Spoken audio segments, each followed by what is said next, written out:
Martineau, le préféré du règne animal. Bonjour, les petits lapins. Petit lapin, petit lapin. Alors, vous savez qu'il y a des élus qui se font harceler, insulter, même menacés de mort. Puis là, il y a un projet de loi, justement, là, sur la protection des élus qui suscite, par contre, certaines craintes. Québec solidaire et le Parti conservateur du Québec se pose des questions concernant ce projet de loi-là. On va parler avec Éric Duhaime, chef du Parti conservateur du Québec. Éric, c'est vrai que le QS a pris un sacré virage à droite et ils sont d'accord avec toi? Ça doit expliquer la crise au leadership de Gabriel Nadeau-Dubois, il est rendu conservateur. Non, sérieusement, c'est pas un projet de loi qui est une question de gauche-droite, là. Il y a effectivement eu des maires qui ont démissionné, puis il y a eu des gens qui ont dit qu'ils avaient été intimidés, puis avaient été menacés. Puis je pense que tout le monde a déploré ça, puis c'est normal, là. On est dans une démocratie, là, c'est pas acceptable qu'un élu soit menacé. Cela étant dit, un élu, c'est pas quelqu'un qui est au-dessus de la population. Je veux dire, toi-même, Richard, t'es dans les médias, puis tu peux recevoir des menaces. Là. Il y a pas juste les élus qui reçoivent des menaces dans la société, puis on n'a pas d'affaire à... Il y a pas deux sortes de citoyens. Puis c'est ça qui m'inquiète du projet de loi 57 qui est actuellement débattu. Puis à part QS, là, hier, qui a commencé à se réveiller, là, ça fait quand même des semaines, nous autres, qu'on dit que ça n'a pas de sens. Puis il y a plusieurs groupes, là, la Ligue des droits, il y a même des centrales syndicales qui sont sorties récemment, là, pour dire, écoutez, là, ils veulent que les élus puissent entreprendre des procédures où l'institution, c'est-à-dire la ville ou le conseil, ou pour commencer à donner des contraventions de 1 500 $ à des individus qui auraient possiblement ou potentiellement intimidé un élu municipal.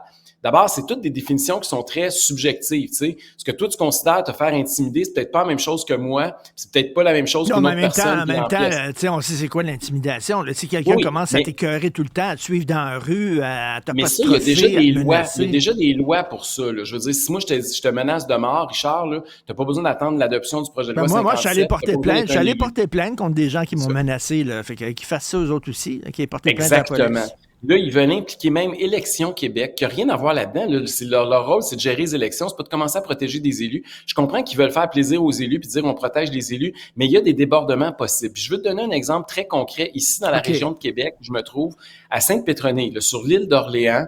Il s'est passé une affaire assez bizarre. Ça a commencé par une niaiserie dans une bibliothèque, 14 bénévoles qui font leur party annuellement, c'est toutes des personnes un peu plus âgées. Ça fait des années que ça fonctionne comme ça. Puis pour les récompenser, à tous les ans, il y a un party, puis la ville paye la bouffe puis la boisson. Ils payent le vin puis la bouffe qu'ils mangent pour le party. Là, la ville, il y a une nouvelle directrice générale qui arrive, elle décide que le vin, c'est fini, le party est fini. Donc, le vin, vous allez le payer vous autres même. Pas les contribuables de l'île d'Orléans ne payeront pas pour votre vin.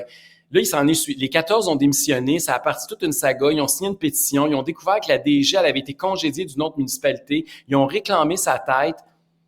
Et là, il y a une centaine de citoyens sur 1000 personnes, là, c'est 10% de la population du village qui s'est ramassé avec des mises en demeure de la ville parce qu'ils avaient signé une pétition, parce qu'ils réclamaient la tête de la DG. Le journal local, le Tour de l'île, a reçu une mise en demeure de la part des élus parce que eux considéraient que c'était une menace, c'était une atteinte à leur intégrité, que c'était...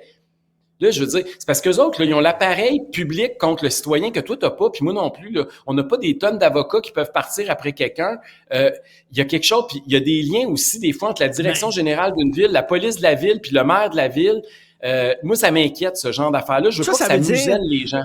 Ça veut dire que si le projet de loi est adopté, mettons, puis tu es au Québec, puis tu traites quelqu'un de pleine marde, tu pourrais devoir payer une amende, c'est ça? 1 500 $. Une contravention de 1 500 $. Mais si l'élu, il dit pleine marde toi-même, Martineau, toi, pour oublier ça, tu peux pas utiliser la même loi, tu peux pas collecter 1 500 $. Fait que, non, mais c'est ça qui marche pas. Puis non, mais si c'est des ces gens-là, le 10%, à Sainte-Pétronille, ils ont seulement demandé la tête de la DG. Ils l'ont-tu insulté, ils l'ont-tu menacé, ils ont-tu dit on va aller chez vous? Il y a eu un conseil de ville, pour être honnête, là, il y a eu un conseil de ville. Il y a eu des périodes de questions. Comme il y a souvent dans des conseils municipaux, les esprits se sont échauffés, comme ça arrive souvent. Il y en a un qui a traité le maire avec des noms grossiers qui ressemblent un peu à ce que tu viens de dire. Mais je veux dire, c'est le côté, comment je te dirais ça, c'est le prix à payer pour vivre en démocratie. Tu peux pas, c'est normal des fois que les esprits s'échauffent, puis là, je te parle pas des réseaux sociaux, c'est 100 fois pire, là, mais je veux dire, on vit dans une époque où ça peut arriver, puis un moment donné, si t'as la peau qui est pas assez épaisse, t'es pas là de te faire traiter, de pas que le monde soit pas content, fais d'autres choses que la politique, parce qu'en politique, tu fais pas l'unanimité, là. Ça, c'est la question. Là. Tu sais, il y a plein d'élus municipaux qui démissionnent. Il y en a qui disent, bon, on a trop de problèmes maintenant dans les villes, puis on n'a pas assez de moyens pour régler ces problèmes-là, puis c'est épuisant, ça, je peux comprendre ça.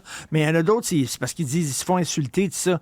Écoute, toute personnalité publique se fait insulter. Penses-tu que je me fais pas insulter? Moi, penses-tu que je me fais pas menacer? Puis toi aussi, Éric. Ben oui. À un moment donné, là, tu parles des fois des petits lapins, là, Richard, là, mais c'est peut-être ça. On a élu trop de petits lapins, je pense.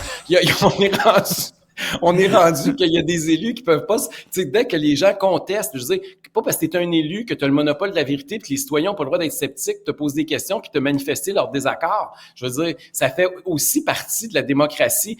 Il faut avoir la peau épaisse, puis il faut être capable, puis moi, je le vis à tous les jours, il faut que tu sois capable de faire la différence quand tu es une personnalité publique, entre ton personnage public puis la personne que t'es vraiment, l'individu que t'es dans ta vie. Quand quelqu'un dit quelque chose contre toi, c'est pas contre l'individu que t'es qui disent quelque chose. Ils disent quelque chose contre ta fonction puis ce que tu représentes sur le lieu public. Tu dis, toi, je veux pas qu'on fasse deux catégories de citoyens, puis un élu, c'est un citoyen comme un autre. Mais en même temps, bon, je te dirais, mettons, si je veux faire l'avocat du diable, je te dirais, quand tu critiques un élu, tu critiques une fonction, puis tu dois respect à cette fonction-là. C'est pas vrai qu'un élu, c'est comme un citoyen ordinaire. C'est qu'en même temps, quand tu insultes un élu, tu insultes la fonction, tu insultes le système, donc mais c'est en plus même temps, grave, Richard, mettons. Je vais me faire l'avocat du diable dans l'autre sens. Je pense même que c'est le contraire. Moi, je pense que quand c'est un élu, quand c'est une personne qui aspire à être élu, parce que comme moi, je suis pas élu, là, les standards sont pas les mêmes. Par exemple, tu peux révéler de l'information ou dire des choses contre quelqu'un, si c'est une personnalité publique, que tu pourrais pas faire d'un simple individu qui passe dans la rue. Tu peux pas, tu sais, sa vie privée n'est pas de nos affaires, alors que quand t'es sous l'œil public, même ta vie privée, des fois, des aspects de ta vie privée deviennent de notoriété publique.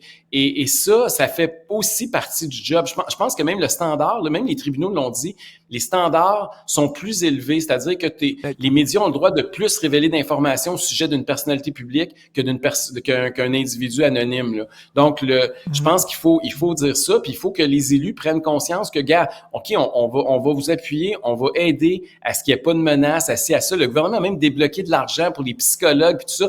Il n'y a pas juste les élus là, qui ont des problèmes de santé mentale de nos jours, qui ont des problèmes psychologiques, là, mais on a débloqué des fonds juste pour eux autres, alors qu'il y a un paquet de monde qui nous écoute, qui attendent pendant des mois, des années, parce qu'il n'y a plus de services de psychologie pour eux.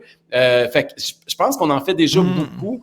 Je ne comprends pas pourquoi, juste pour les élus, il faut faire quelque chose. Je comprends politiquement que ça peut être payant. Je comprends qu'il n'y a aucun des partis à l'Assemblée nationale aujourd'hui qui parle trop fort contre ce projet de loi-là, mais c'est pas acceptable, là. Il faut. Puis ce qui m'inquiète, le vrai danger là-dedans, Richard, là, c'est que du monde ferme le gueule.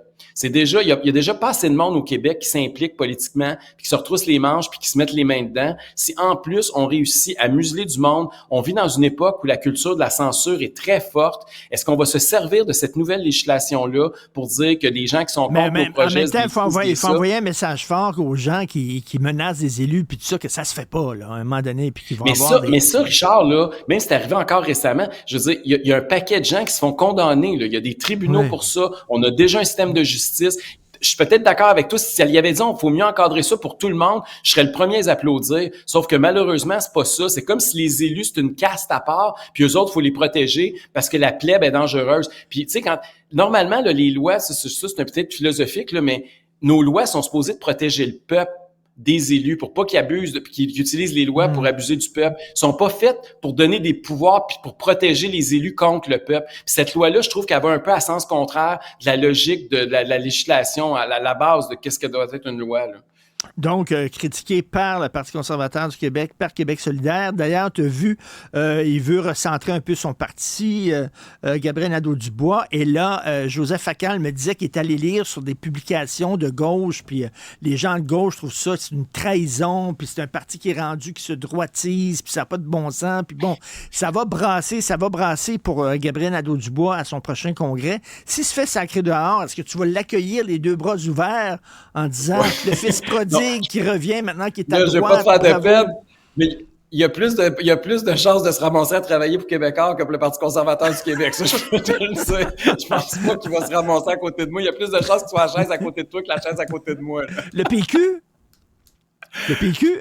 Moi, je me suis toujours demandé c'est quoi la différence entre Québec solidaire et le PQ. Un parti social-démocrate souverainiste.